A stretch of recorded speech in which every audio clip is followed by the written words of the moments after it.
much, everyone, for coming to this meeting on short notice.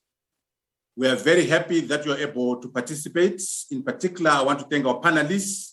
We have a few adjustments on the panel, but we're going to have a great discussion today as we discuss the matter of Ukraine.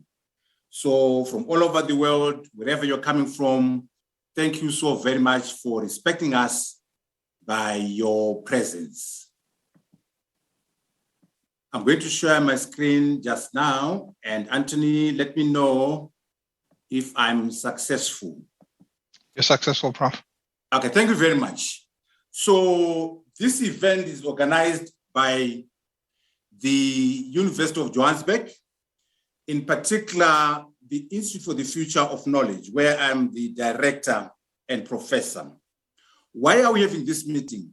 We're trying to understand a few things. We're saying, why is there a war in Ukraine? So hopefully our panelists can give us a sense of what went wrong. Was it avoidable? Was it inevitable?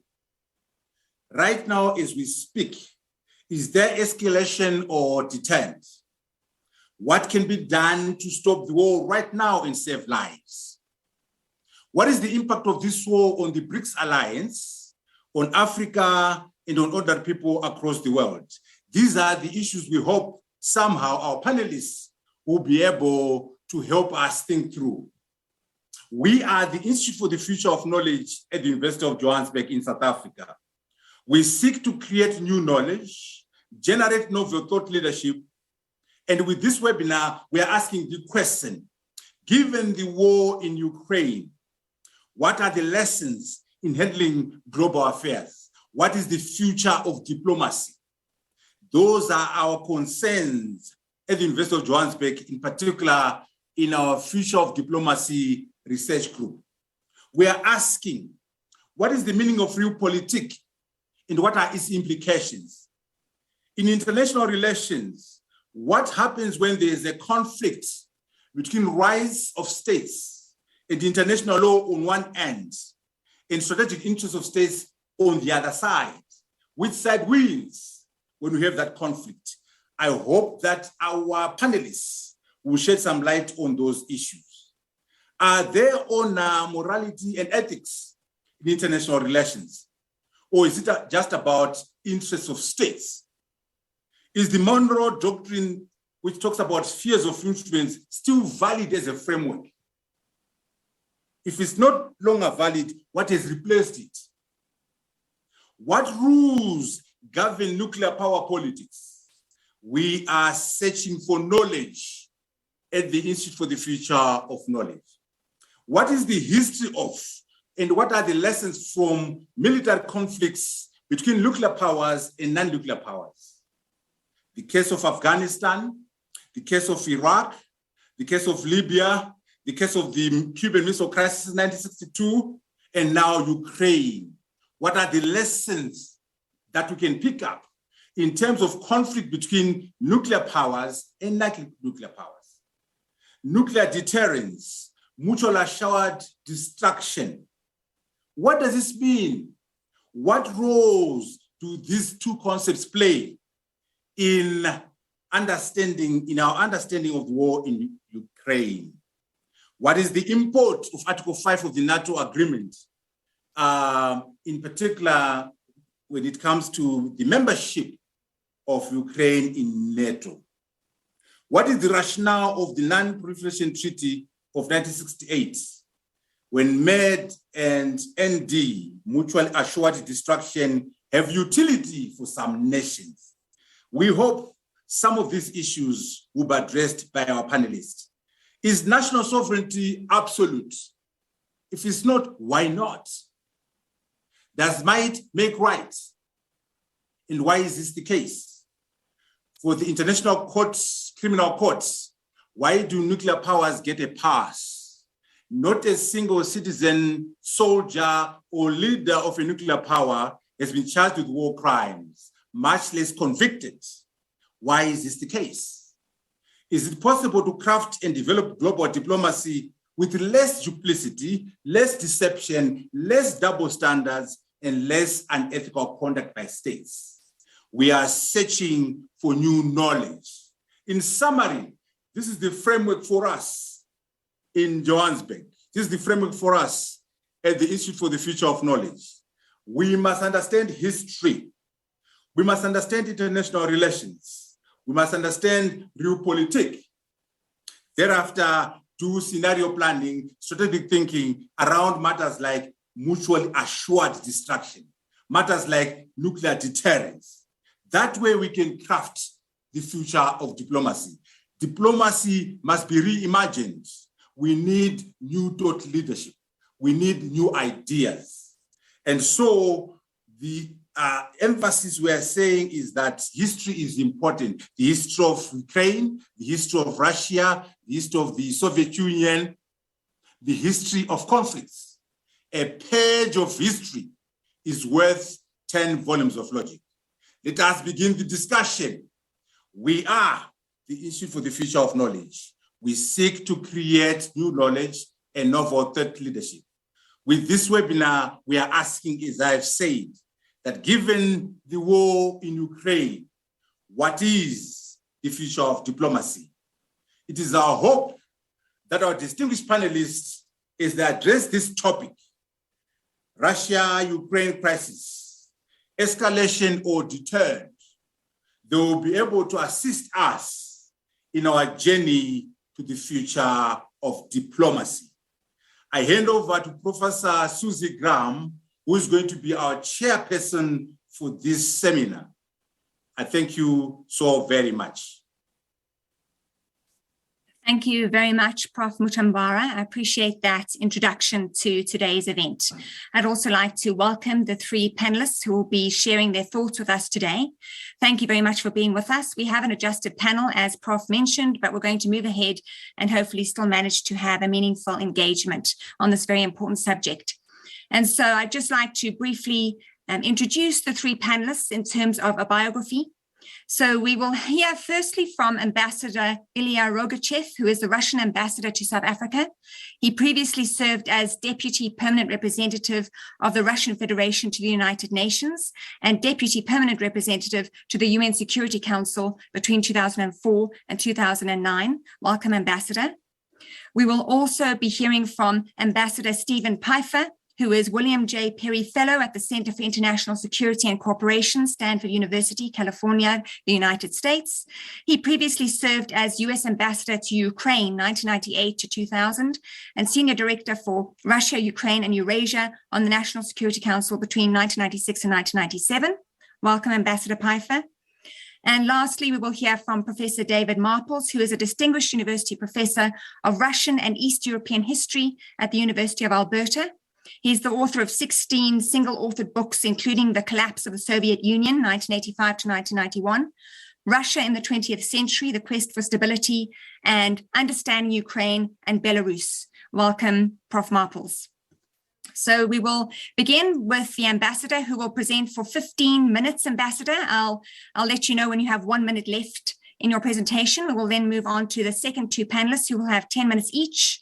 And then we will open up for Q&A, which will be now an extended Q&A session with the audience. And we have 91 attendees, so I'm hopeful we will have a good engagement. Thank you very much, colleagues. So I'll now hand over to the ambassador from Russia. Thank you very much, Ambassador. Your 15 minutes begin now. Okay, thank you. Let me begin by saying what are the origins, what are the root causes of this crisis, as you call it, at the head title. I hope that participants had the possibility to get acquainted with the statement of the President Putin, which was made early in the morning on the 24th of February. Basically, I will repeat and maybe dwell on some of the issues he has raised, because he had said it all. The immediate cause for this action was the ongoing war in the east of Ukraine, and the imminent attack of Ukrainian military on the unrecognized at that time People's Republics of Donetsk and Lugansk. For 8 years, the Kiev regime has been killing civilians in Donbass, while the Western countries have been turning a blind eye on genocide that was taking place in eastern Ukraine.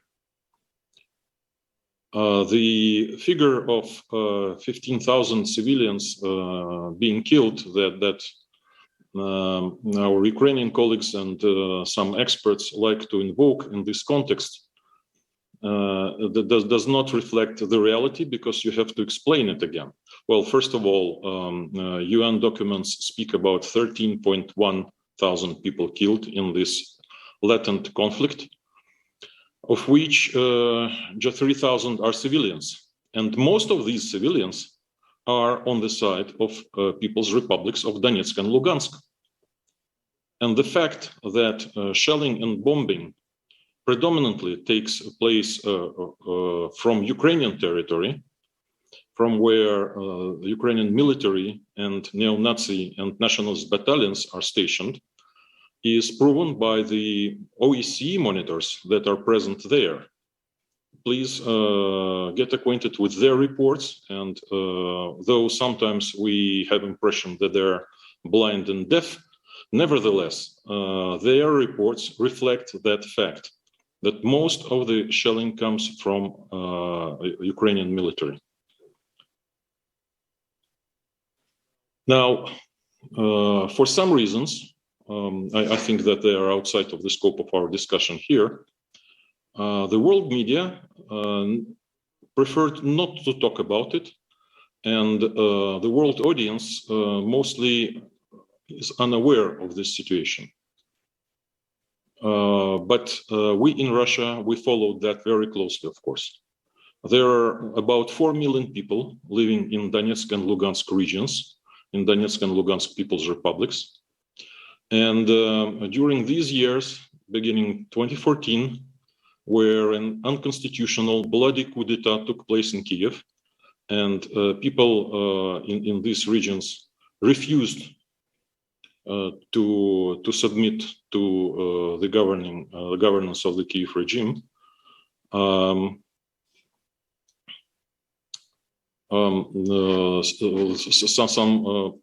violence was initiated there.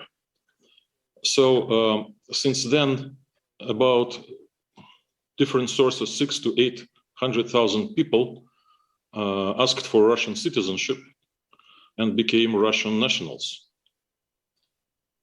And of course, we must provide protection to our nationals.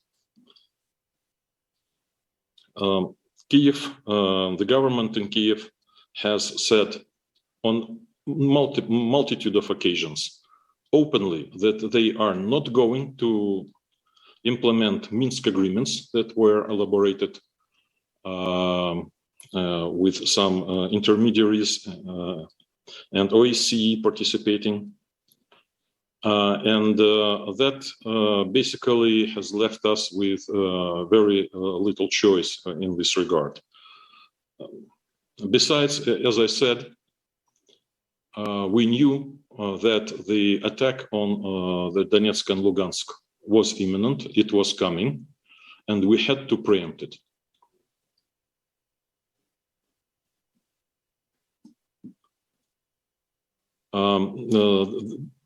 Of course, besides that, I can invoke a number of other reasons that Russian minority in Ukraine suffered some repression, and there were laws adopted prohibiting Russian language, Russian culture, Russian even pop music, Russian media, Russian radio stations, Russian channels in Russian language. Everything was prohibited. This is reason number one, the immediate reason, so to speak. There are other reasons, as there are security issues in Europe, and there are issues of strategic security that we discussed and tried to discuss many, many times with our Western, as we used to call them, partners. In particular, the issue of NATO expansion. This is one. The Ukraine becoming or striving to become a NATO member, but also others. NATO infrastructure for 30 years, it has been moving closer to Russia's borders. And we consider that as a direct threat to Russia's national security. We addressed both Ukrainians and NATO's countries on numerous occasions for almost 2 decades or so, or over 2 decades. But there was wave after wave of NATO expansion, despite the promise to Soviet leadership not to expand the bloc eastwards that was given in 1990 and 91. So we know that some NATO bases, military bases, installations were supposed to appear in Ukraine soon. Naval bases, but also other military infrastructure. And we tried to solve this issue diplomatically by presenting 2 draft treaties on mutual security guarantees separately to the United States of America and to NATO on the 15th of December last year. The responses that we have received basically said no, full of contempt, denial of any possibility even for Russia and Federation to have any security reasons, and that they could be somehow taken into account. And then the last-minute effort, diplomatic effort again on our part in January this year, when Minister Lavrov wrote letter to his counterparts in NATO member states. And he reminded about the principle that was negotiated in the OSCE for quite some time, and that was enshrined in its documents, in particular 1999 Istanbul Declaration and 2010 Astana Declaration, the principle of equal and indivisible security, which basically says that no state can ensure its security at the expense of the security interests of other states. Thus, diplomatic efforts have been lost, and we had to take that into account as well. And then, of course, going back to Ukraine, but from some other point of view, that's the desire of Ukrainian leadership to reacquire nuclear weapons, which has been announced on several occasions by President Zelensky. And the suspicion that we had, but now they are corroborated by the hard evidence that we are obtaining on the ground, that there were some secret biological laboratories deployed in Ukraine, and some research was going on obviously in violation of the Article 1 of the Convention on the Prohibition of Chemical and Biological Weapons. And so biological weapons were being worked on in these laboratories by Ukrainians and with the assistance of the Defense Department of the United States, Department of Defense. So,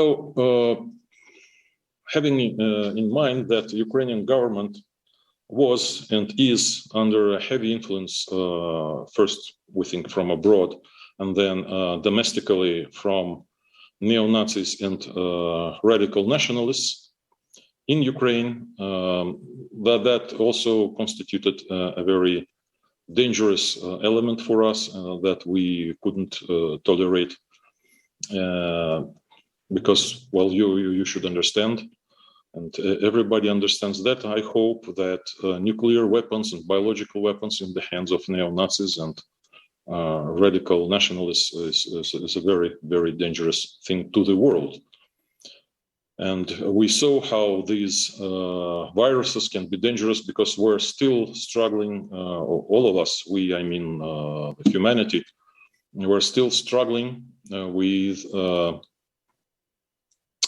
consequences of COVID-19 pandemics. Should I stop here? I think I have. I have some more time. Ambassador, you still have 2.5 minutes. Okay. So that was a very difficult decision, as President Putin said. We had to do what we did. The operation is limited in scope. It is carefully tailored. Our military advanced very slowly and carefully, avoiding populated areas. That slows down their progress. We take all precautionary measures not to destroy civilian infrastructure. And the best proof to that is the fact that all radio stations and TV antennas and channels, stations are operable in Ukraine. So the Russian troops do not go into the cities. They do not go into the residential areas.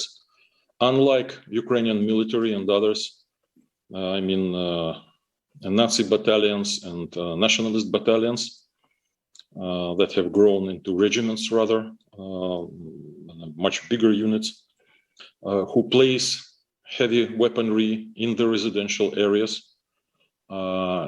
like heavy artillery pieces and multiple rocket launchers. They are doing their best to make us attack residential areas, and they use residents of different cities and towns, in particularly in Mariupol, as human shields.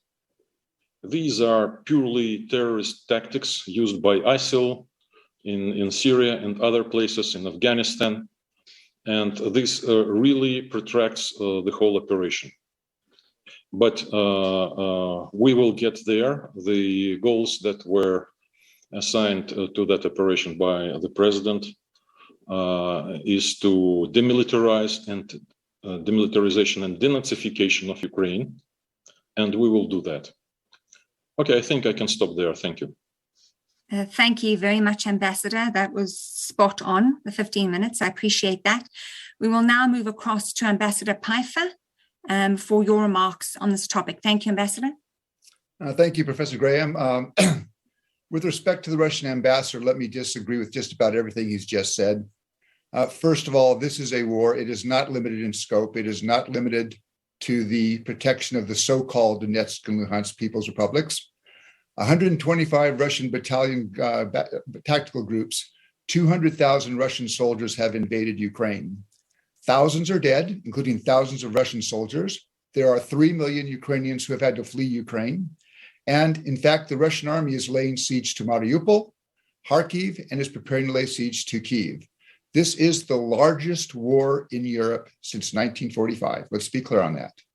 This is also a war of choice. Ukraine presented no security threat to Russia. The Russian military had 4 times the number of personnel active duty as Ukraine. The Russian defense budget annually was 10 times that the Ukrainians spent. Russia had recently modernized its conventional forces, and Russia has 4,400 nuclear weapons. Ukraine has 0.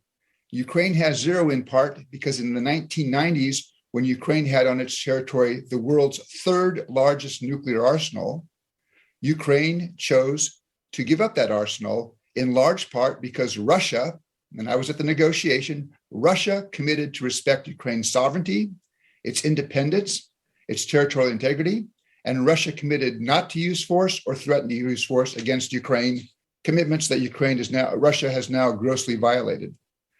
The motives for the war that have been described, I think, are simply wrong. Moscow has tried to frame this as a dispute between Russia and NATO, but let me note that the last member in NATO to join the alliance that borders on Russian territory joined in 2004.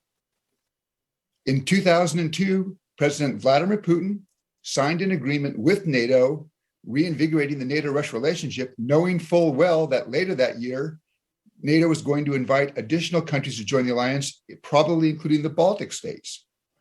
Moreover, NATO put no military force or infrastructure on the territory of new member states until 2014, after Russia had used military force to seize Crimea and provoke a conflict in Donbass. And as the Russian government knows, the issue of NATO accepting Ukraine now is simply not on offer, particularly with Russian forces occupying Ukrainian territory. There have been a number of falsehoods that President Putin used to justify this conflict, and let me take them in turn. First, genocide. Let me point out, genocide is a term that gets bandied about really sometimes in a perverted way. The murder of 6 million Jews in World War II was genocide. The death of 4 million Ukrainians in the Holodomor in the 1930s was genocide. 14,000 people have died in the conflict in Donbass. That's a tragedy, but that's a tragedy that was begun because Russian security forces provoked a conflict there. Had the Russians stayed out, there would have been no conflict in Donbass, or it would have been resolved in a matter of weeks back in 2014. Second, the charge that neo-Nazis are in charge in Kyiv. Let me note that in 2019, in a runoff election, 73% of Ukrainians voted to elect a Ukrainian Jew as president. The previous prime minister of Ukraine is Jewish.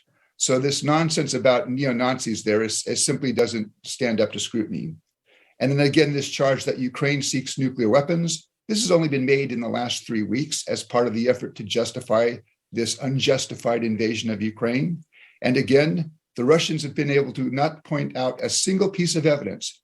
To acquire nuclear weapons, Ukraine would have had to do several things, either build an enrichment facility for uranium, there's no evidence of that, or build a reprocessing center to reprocess spent nuclear fuel into plutonium. There's no evidence of that, and it's not been cited by any Russian to date. Let me get to what I think are the real reasons for the war. One, the Kremlin wants to have a significant say not only over Ukrainian foreign policy, but also domestic policy. And the Kremlin was concerned that Ukraine was slipping out of Moscow's orbit, and that was happening. But let me note that nothing has done more than Russian policy over the past 8 years, the seizure of Crimea, Russian support for the conflict in Donbass. Nothing has done more than that to push Ukraine away from Russia and towards the West. I think there's also very much a second issue here at play, which is domestic politics within Russia. The Kremlin fears a Western-oriented, democratic, and economically successful Ukraine, because that kind of Ukraine would cause Russian citizens to ask why they can't have the same political voice and democratic rights that Ukrainians have, which they do not have in Russia. So for the Kremlin, this is actually an issue of regime survival. And then third, it's this particular aspect of Vladimir Putin, who gets quite emotional about Ukraine. If you either look at the February 24 speech that he gave, as the ambassador suggested, or go back and read the essay that he wrote last summer, you will see a person who basically denies Ukraine the right to exist as a sovereign state and presents a distorted view of Ukraine's history that few historians would recognize.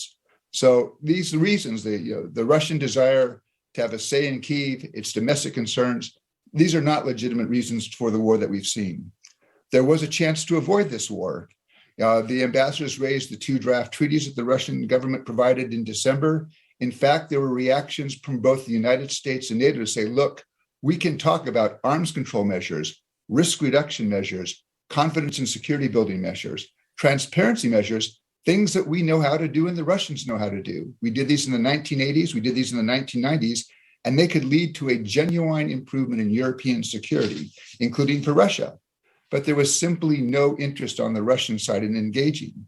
What the Russian government wanted was NATO to renounce any plans in the future forever to enlarge, even though that's embedded in the NATO treaty. And also they wanted that the NATO would withdraw forces from the territory of those countries that joined after 1997. And up until 4 weeks ago, the number of forces there, each Baltic country had maybe 1,000 to 1,200 troops, a relatively small force that had been deployed only after 2014 and Russian military action against Ukraine. So let me say, I think there is now a war. It's a war of choice. It is a wide-scale war. The goal there clearly was to take Kyiv and depose the government there. And it's not going well because the Russian government, the Kremlin, miscalculated. The Russian military has underperformed, and they're finding that the Ukrainians, who I think see this as an existential conflict, that is, they see both their democracy and their vision to become a normal European state at stake, and they are fighting with great tenacity and determination. Now, there, I think, is a role of diplomacy at some point, but to date, unfortunately, the demands for a ceasefire presented by the Kremlin seem to be maximalist. It's recognition of Crimea as Russian. It's recognition of the 2 so-called people's republics as independent states. It's neutral status, but that neutral status hasn't been defined. And it's also demilitarization. And when they talk about denazification, that seems to be a code word for regime change in Kyiv. That doesn't leave a lot of room for compromise.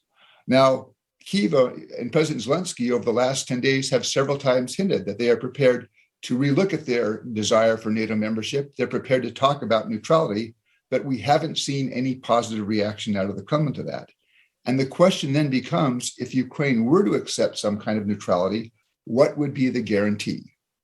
How would Ukraine's security be guaranteed? Would Russia guarantee it in the same way that Russia made its assurance back in 1994 in the Budapest Memorandum?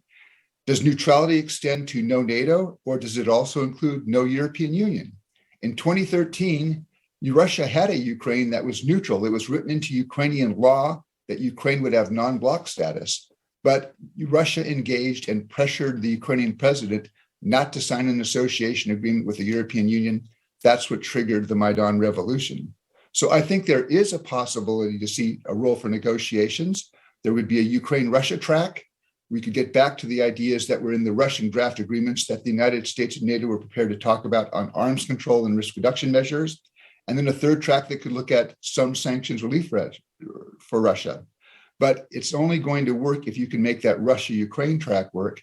And that's going to require that the Kremlin drop its excessive demands and begin to get serious about a negotiation.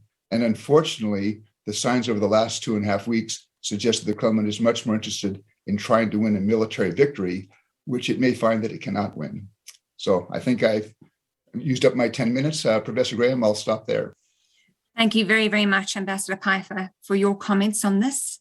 And now we move across to our final speaker before we open up for Q&A, and that would be Prof. David Marples. Prof. Marples, please go ahead for your 10 minutes. Yeah, thank you. My expertise is on historical topics. I do deal with politics as well. And I've been studying Ukraine for more than 30 years, so I think it's probably appropriate to discuss the background to this war from the independent period when Ukraine became independent and the relations with Russia in that time, because I think they help to explain where we are today. And I would go back, first of all, to the 1997 Treaty of Friendship and Cooperation that was signed between Presidents Kuchma and Yeltsin. And that treaty divided up the Black Sea Fleet. It gave some conditions where Russian-speaking areas would be allowed to speak the Russian language. And at that time, it seemed that the relationship was fairly stable. I think that things began to get worse in 2004 when President Yanukovych, who was personally sponsored by President Putin for running for president, Putin campaigned on his behalf both in Kiev and Moscow. The second round of the election had to be rerun after the fabrication of the results, and Viktor Yushchenko became president of Ukraine. Thereafter, relations became quite difficult. And in fact, Dmitry Medvedev, who was president of Ukraine of Russia, between 2008 and 12, actually ended his personal relations with Yushchenko. Yushchenko also elevated as heroes of Ukraine nationalists who'd taken part in anti-Soviet actions during the Second World War, like Stepan Bandera and Roman Shukevich. These were very controversial actions. Yushchenko also elevated the famine of 1933 as the defining event of Ukrainian identity, so that Russia, from that point, was perceived as very much the perpetrator or the other, since the famine resulted from orders made in Moscow. But it was really 2014, I think, that was the pivotal event that divided Russia from Ukraine.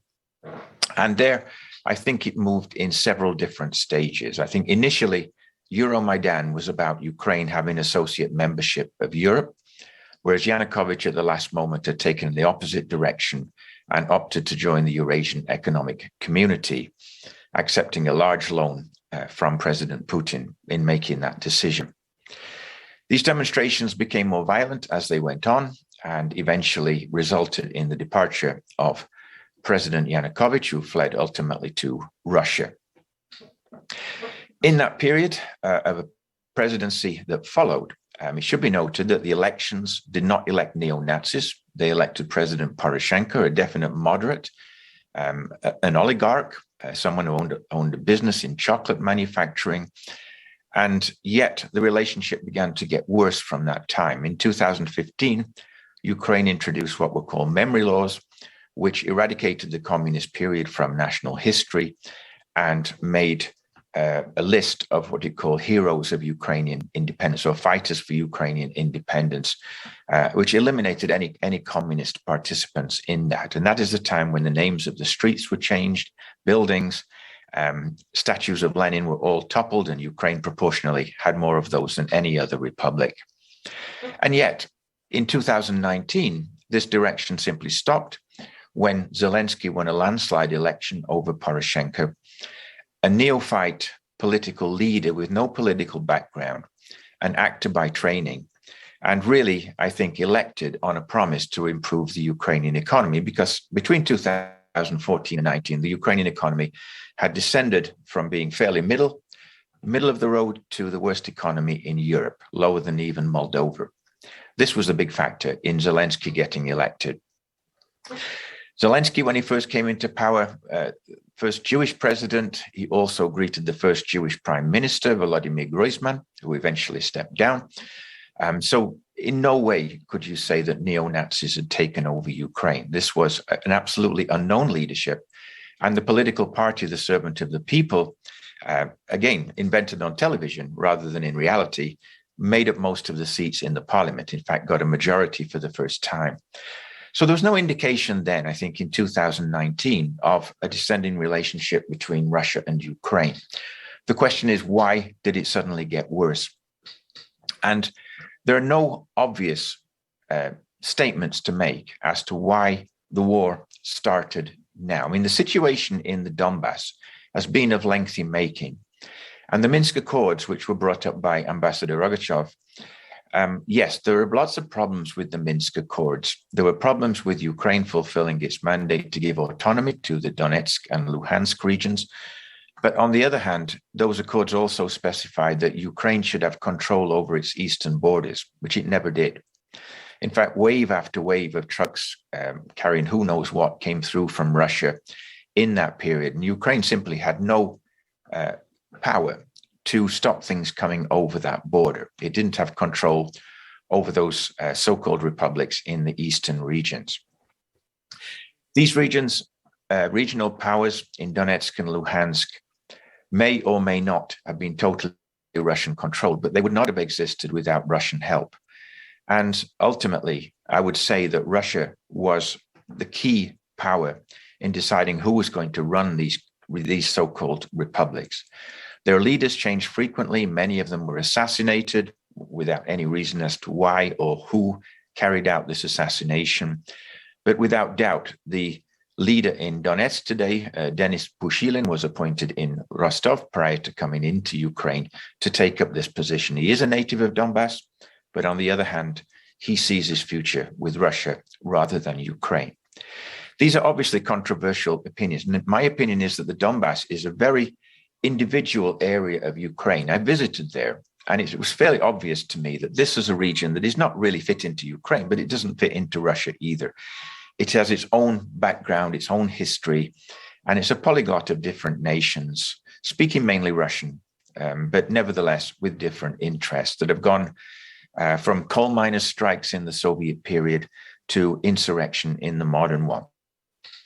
But nevertheless, legally, they are part of Ukraine.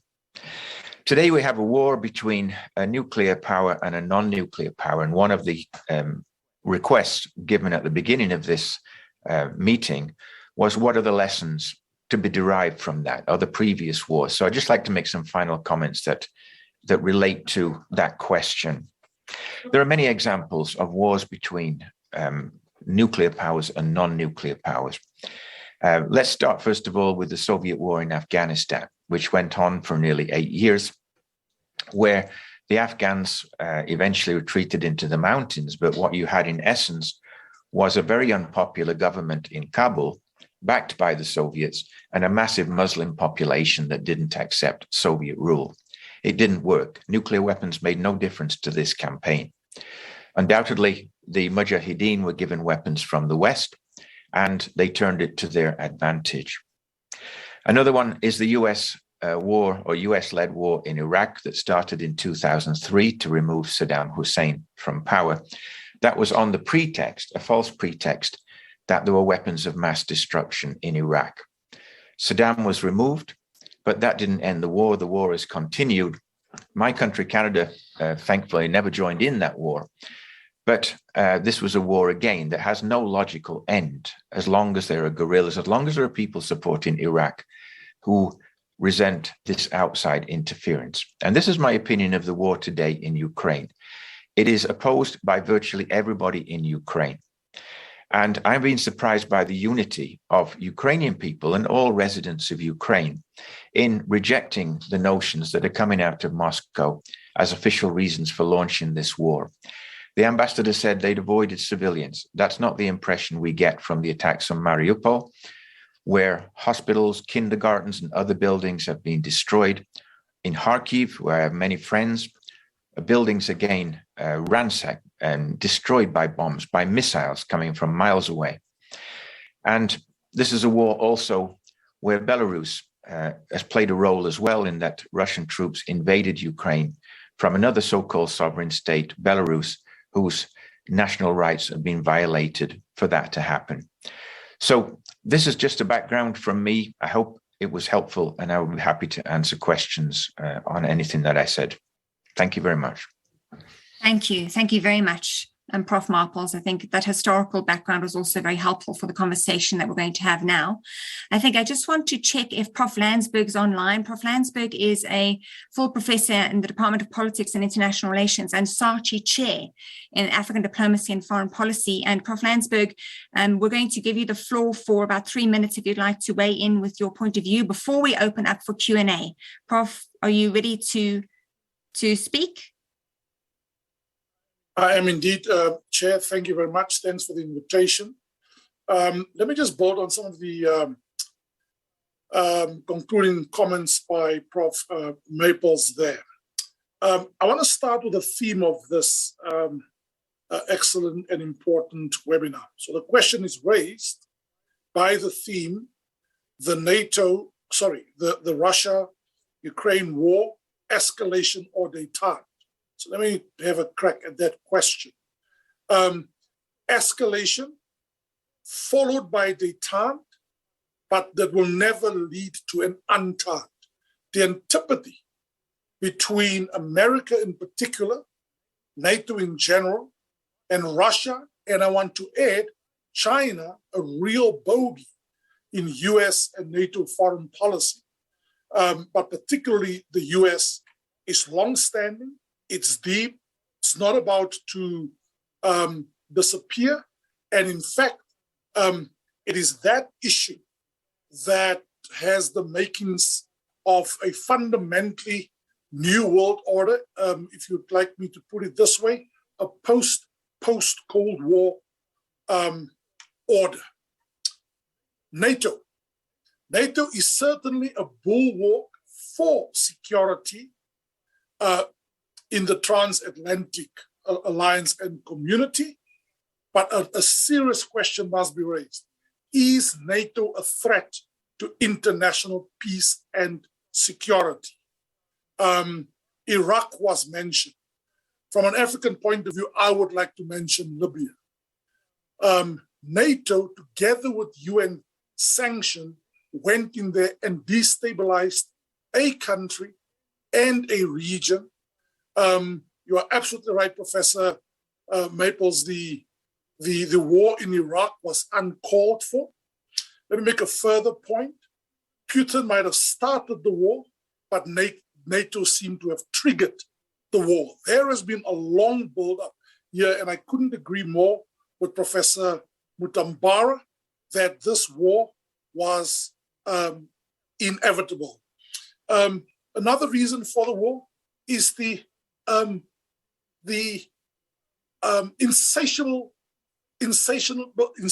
appetite by NATO for global hegemony.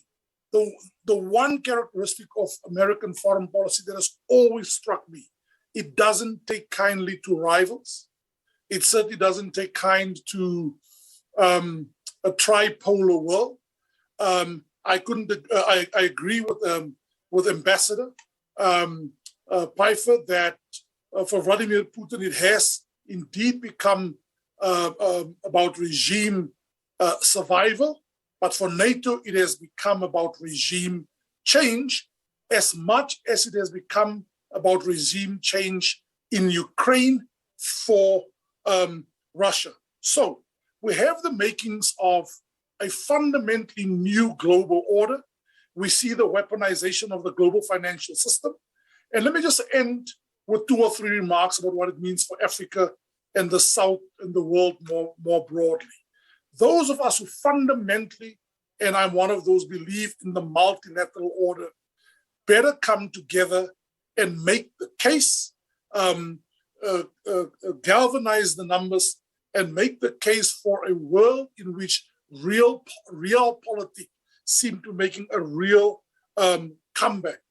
Important issues, including a virus, a global virus that we are contending with, seem to be pushed to the back burner, as will issues of aid, trade, and the like. In conclusion, it seems to me that it was the war in the making because NATO has been looking for a post-Cold War raison d'etre. It found that raison d'etre by trying to push the Western liberal order into the East flank and maybe even further afield. As for Africa, well, Africa doesn't seem to have a choice.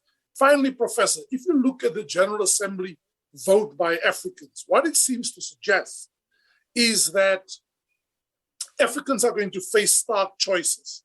I couldn't agree more with Professor Maples that Ukraine is going to become a new Afghanistan, a new Libya.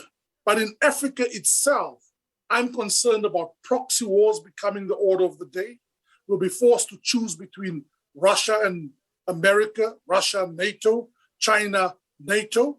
Conditionalities will become the order of the day. And I'm waiting with bated breath to see how those countries who either abstained or voted against the resolution will be met with US draconian and punitive measures, lest they change their tune. Thank you very much. Thank you very much, Prof. Landsberg, for your views on this topic. I think now we have time to open up for discussion. We have around 30 minutes for discussion. I'm going to select questions from the text and the chat, and we'll also open up if anybody from the audience would like to ask a question. Please put up your hand and we'll get to you. I'm also going to ask that if you do ask a question through the hand function, that you'll keep your question short and sweet, and please stick to the topic at hand today. If you go over or go on too long, I will have to mute you so that we can hear a response at least from the panelists and move on to others who would like to ask a question today. I hope you understand that. And also please to keep your questions constructive and meaningful for this occasion and dialogue. So I think I'm going to start off with one question from the Q&A chat. And this question is directed Ambassador Rogachev.